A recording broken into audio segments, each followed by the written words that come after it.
Good morning guys, কি খবৰ আপোনালোকৰ? নিশ্চয় ভাল। আমিও ভালে আছোঁ আপোনালোকৰ আশীৰ্বাদত। আজি এটা ৰেচিপিৰ ভিডিঅ' লৈ আহিছোঁ। চাওক আজি কি ৰেচিপি বনাম, কেনেকৈ বনাম আৰু কি পদ্ধতিত বনাম। দেৰি নকৰি ৰেচিপিটোৰ মাজলৈ যাওঁ। আজি আপোনালোকৰ মাজলৈ লৈ আহিছোঁ এটা বেঙেনা ৰেচিপি। ইয়াৰ কাৰণে বেঙেনা লৈ দিছোঁ আৰু এটা পিঁয়াজ কাটি লৈছোঁ। প্ৰথমতে বেঙেনাখিনি ভালদৰে কাটি লওঁ। অলপ পানী দি দিছোঁ। ভালদৰে বেঙেনাকেইটা ধুই ল'ম। ধুই এতিয়া কাটো।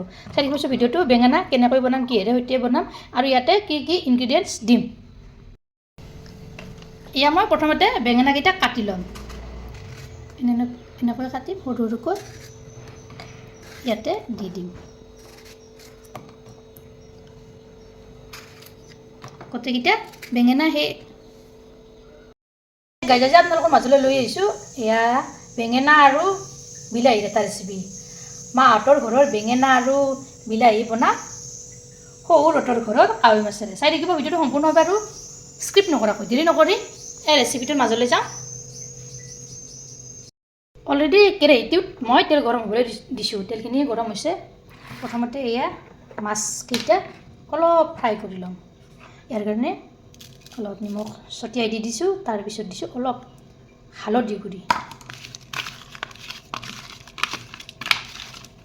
নতুবা মাছকেইটা ভাঙি যোৱাৰ চান্স থাকে। যদি অলপ ফ্ৰাই কৰি লওঁ তেতিয়াহ'লে মাছখিনি নেভাঙে। সানি ল'লোঁ। তাৰপিছত এটা এটাকৈ দি দিলোঁ।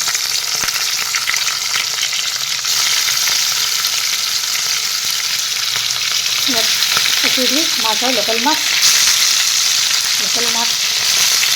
লোকেল বেঙেনা আৰু বিলাহী ঘৰত মাহঁতৰ ঘৰত।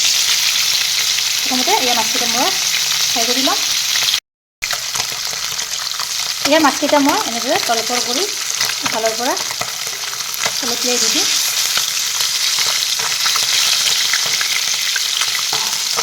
বেছি সময় নালাগে ফ্ৰাই কৰিবলৈ, 50% মান ফ্ৰাই কৰিলে হ'ব। এইখিনি মই তেনেকৈ ফ্ৰাই কৰিছোঁ।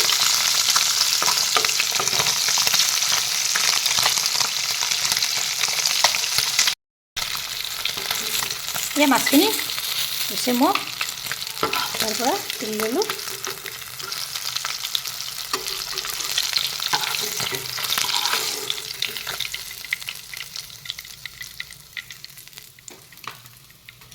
তাৰপিছত সেই তেলতে কি কৰিব আপোনালোকে, প্ৰথমতে এয়া বেঙেনাখিনি দি ল'ব।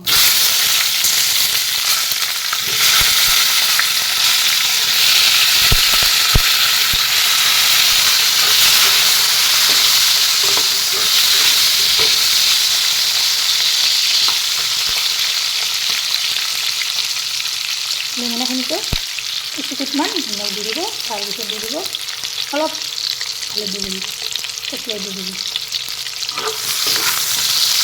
বেঙেনাখিনিও প্ৰথমতে অলপ ফ্ৰাই কৰি ল'ব। খুব সহজ পদ্ধতি হয় এই তৰকাৰীবিধ। আপোনালোকে এবাৰ বনাবচোন, বনাই খাই চাব। সদায় আৰু কি এটা পদ্ধতিতে বনাই খাব, মাজে মাজে এনেকৈও বনাই খাবচোন, বেলেগ বেলেগ পদ্ধতি।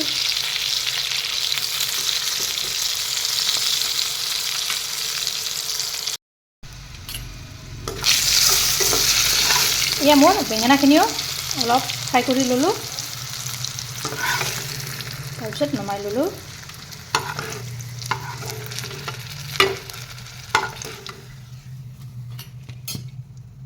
এতিয়া সেই তেলখিনিতে পিঁয়াজখিনি দিম।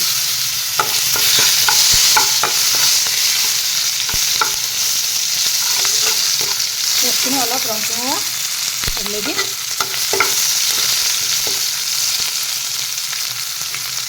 তাৰপিছত এয়া দি দিম বিলাহীখিনি।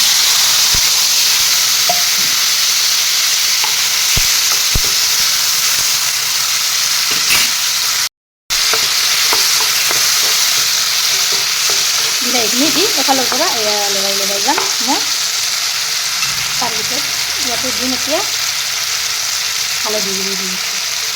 তাৰপিছত দি দিম এতিয়া নিমখ চামুচ। যিহেতু মাছ ফ্ৰাই কৰোঁতেও নিমখ দিছোঁ বা আকৌ বেঙেনা ফ্ৰাই কৰোঁতেও নিমখ দি দিছোঁ, গতিকে নিমখটো অলপ কমকৈ দিব। পিছত ফ্ৰাই ভাজিলে আকৌ দি দিব। সেইখিনি মাছখিনি অলপ নৰম হৈ যাবলৈ দিম।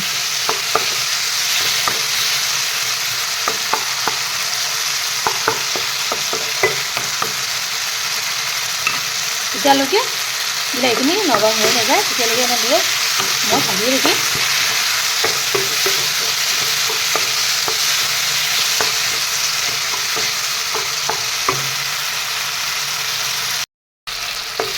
ইয়াত দেখিছেনে কি ধুনীয়াকৈ নৰম হৈছে।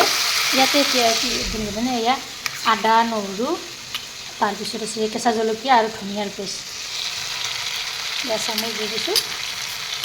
এইখিনি দি দিলোঁ একেলগে, এইখিনিও একেলগে ভাজি দিলোঁ। ইয়াৰে লগত একেলগে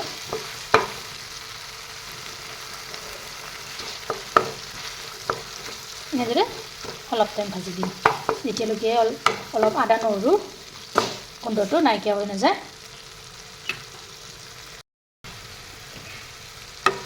এইখিনিও মই ভাজি ল'লোঁ ইয়াৰে লগত একেলগে। তাৰপিছত এতিয়া দি দিম মই পানী অলপ দি দিছোঁ।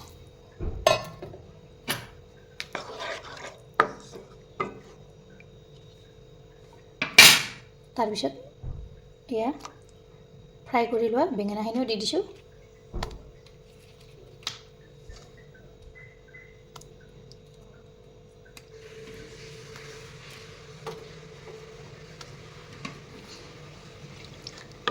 এইখিনি এতিয়া উতলিব দিম মই।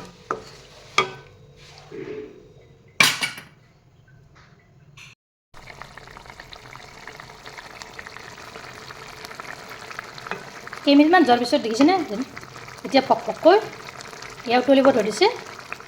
তেতিয়াই কি কৰিম মাছকেইটা দিলাম ইয়াতে দি এতিয়া আৰু উতলিব দিম যেতিয়ালৈকে পানীখিনি অলপ কমি নাযায়। যিহেতু বেঙেনাখিনিও সিজিছে, বিলাহীখিনিও ধুনীয়াকৈ সিজিছে, মাছখিনিও ফ্ৰাই হৈছে, বেছি সময় নালাগে আৰু। এইখিনি এতিয়া আৰু মই 5 মিনিট সময় ভালদৰে উতলাম। ইয়াত দেখিছেনে কিছুমান যোৱাৰ পিছত মোৰ পানীখিনি কি ধুনীয়াকৈ নাইকিয়া হৈ গৈছে। এনেদৰে এই টাইপতে ৰাখি দিব। আপোনালোকে এনেদৰে এবাৰ ট্ৰাই কৰিবচোন।